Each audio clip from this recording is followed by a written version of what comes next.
Korang boleh nampak burung, tapi ada yang kata benda ni deepfake. Malaysia, sejak bila burung pun boleh deepfake?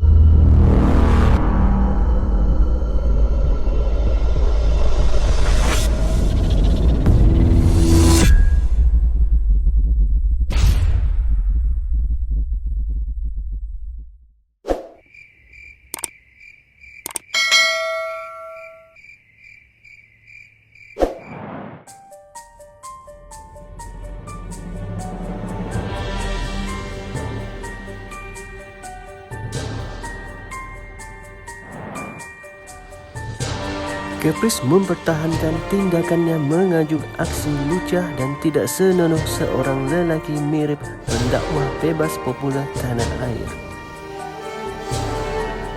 Katanya, apa yang dilakukannya adalah tidak melampau berbanding tindakan seorang ustaz yang melayangkan aksi ciuman kepada gadis.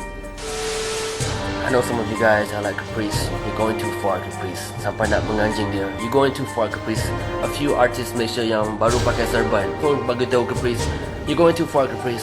Listen, menganjing is not going too far. That is the most minimum I'm gonna give this man. The most minimum. I'll tell you what's going too far. Let me teach you guys what's going too far. Going too far is when an Islamic cleric, an ustaz that preaches about Islam, going too far is when you call a girl and be like, that's going too far. That's going too far. Going too far is when you sexually text a woman, hang punya suami ada sebelah ke tak? That's going too far. That's going too far. But do you guys talk about it? Caprice juga membuat perbandingan dengan seorang ahli politik negara dimasukkan ke dalam penjara walaupun bukti tidak kukuh. Sedangkan ini bukti dah jelas tapi ada yang kata deepfake.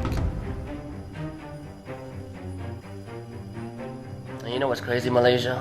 Ada satu politician pernah masuk penjara sebab dituduh main buntut. Video tak jelas, buntut pun tak nampak, tapi boleh masuk penjara. Ni terang-terang.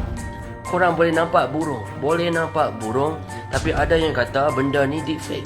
Malaysia, sejak bila burung pun boleh deepfake? Deepfake sejak bila?